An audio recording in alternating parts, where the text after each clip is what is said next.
दोस्तों आज का जो टॉपिक होगा वो होगा नाटो के ऊपर। North Atlantic Treaty Organisation. इस ऑर्गेनाइजेशन को हम जानेंगे। ये इंटरनेशनल ऑर्गेनाइजेशन का एक पार्ट होगा।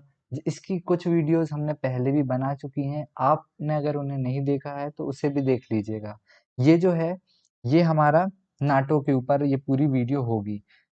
देखते हैं नाटो के बारे में हमें क्या-क्या पढ़ना है। नाटो के बारे में अगर हम देखें सबसे पहले तो इसका जो फुल फॉर्म होगा वो नॉर्थ अटलांटिक ट्रीटी ऑर्गेनाइजेशन है। अगर मैं इसकी एस्टेब्लिशमेंट की बात करूं कि ये कब एस्टेब्लिश हुआ है, तो ये एस्टेब्लिश हुआ है 4 अप्रैल 4th ऑफ अप्रैल 1949 को, है ना? वॉशिंगटन डीसी यूएस के वहाँ पे। लेकिन अगर मैं हेडक्वार्टर की बात करूं, देखो डिफरेंस है दोनों में। एस्टेब्लिश यहाँ हुआ है लेकिन इसका हेडक्वार्टर जो है वो ब्रुसेल्स बेल्जियम के अंदर है। ठीक है, ये ब्रुसेल्स बेल्जियम के अंदर है। अगर मैं बात करूं ये एक प्रकार की ट्रीटी है, साइन हुई कहाँ पे, वॉशिंगटन में 1949 में by the dozen European and North American countries. यानी यूरोपियन जो कंट्रीज थी और जो नॉर्थ अमेरिकन कंट्रीज थी उनके बीच में एक ट्रीटी साइन हुई जिसे हमने कह दिया क्या, नॉर्थ अटलांटिक ट्रीटी ऑर्गेनाइजेशन। देखो नाम से समझ में आ रहा होगा एटलांटिक। एटलांटिक यानी ये नॉर्थ अटलांटिक, यानी जो नॉर्थ अटलांटिक वाला जो रीजन है वहाँ की जो कंट्रीज हैं उनसे रिलेटेड है। नाटो की मैं अगर बात करूं तो ये जो है इसमें 30 ऐसी कंट्रीज हैं जो नॉर्थ अटलांटिक ओशन की बॉर्डर में लगती हैं। कि अगर हम बात करें जिसमें क्या हो सकती है, जिसमें है यूएस, यूएस होगी, यूरोपियन यूनियन है, यूनाइटेड किंगडम है, फिर कनाडा और टर्की है। ठीक है, ये देखो ये जो रीजन है ये नॉर्थ अटलांटिक ओशन वाला रीजन हो जाएगा। और ये जो नीली-नीली ये ब्लू जो भी कंट्रीज़ दिख रही हैं, ये सारी क्या हो जाएँगी, ये सारी की सारी नाटो कंट्रीज़ हो जाएँगी। अगर हम बात करें ओरिजिनली इसमें क कौन-कौन सी कंट्रीज़ थीं, तो इसमें बेल्जियम था, कनाडा था, डेनमार्क, फ्रांस, है ना? Iceland, Italy, Luxembourg, Netherlands, Norway, पुर्तगाल, यूके एंड यूएस जैसी कंट्रीज़ थीं इसमें। इनिशियली या हम कह सकते हैं फाउंडिंग ओरिजिनली कौन-सी थी? करंटली अभी 30 ऐसी कंट्रीज़ हैं, यानी हम कह सकते हैं कि इसमें 30 मेंबर्स हैं, किसमें, नाटो के अंदर 30 मेंबर्स हैं या 30 हम कह सकते हैं कंट्रीज हैं। देखिए इसका भी एक क्रोनोलॉजी है कि किस प्रकार से ये कंट्रीज इसमें ऐड होती गई। 1949 के अंदर Belgium, Denmark, France, Iceland, Italy, Canada ये थी। फिर लुक्समबर्ग, नीदरलैंड्स, नॉर्वे, पुर्तगाल, यूके यूके और फिर उसके बाद यूएस। ठीक है, फिर 1950 से 1990 के बीच में 4 ऐसी कंट्रीज आई जैसे ग्रीस, टर्की, है ना, जर्मनी, स्पेन वगैरह।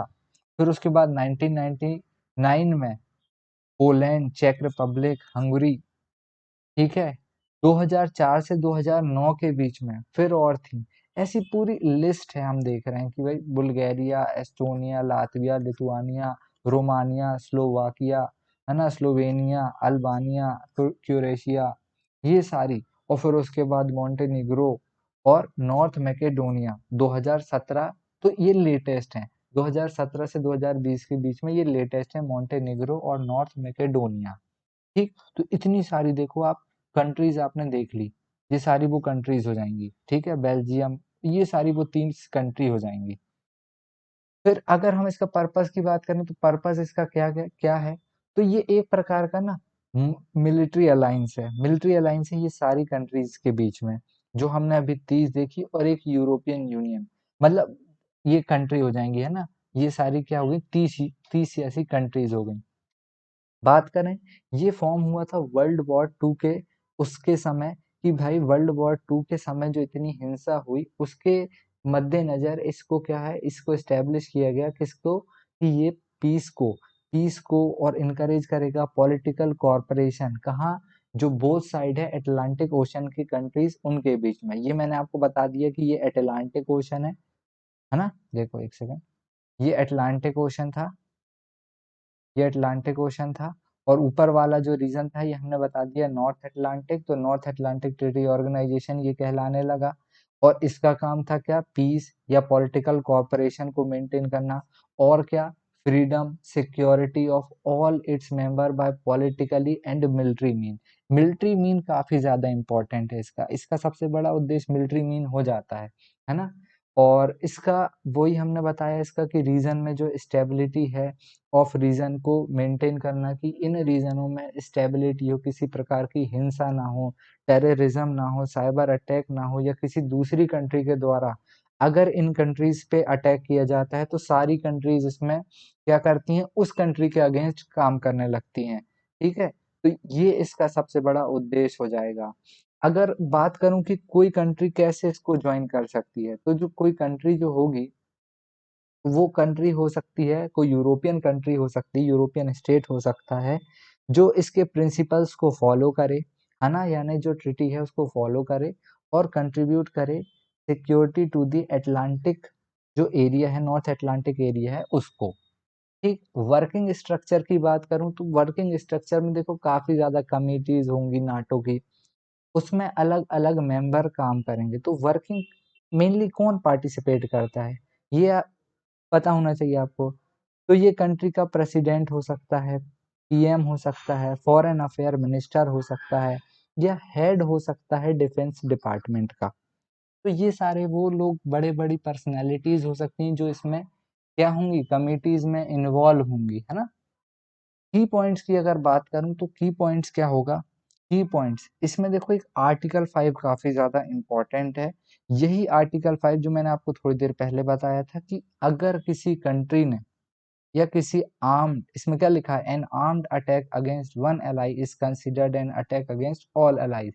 अदर वर्ड्स में भी लिखा है यहाँ पे कि if someone attacks one NATO nation, all NATO Nations will retaliate. It means that कि अगर किसी किसी ने भी किसी नाटो नेशन पे अटैक किया तो सारे नाटो के जो नेशन है वो बदला लेंगे, ये इसमें लिखा हुआ है। और आर्टिकल 5 भी आपने देख लिया इसका।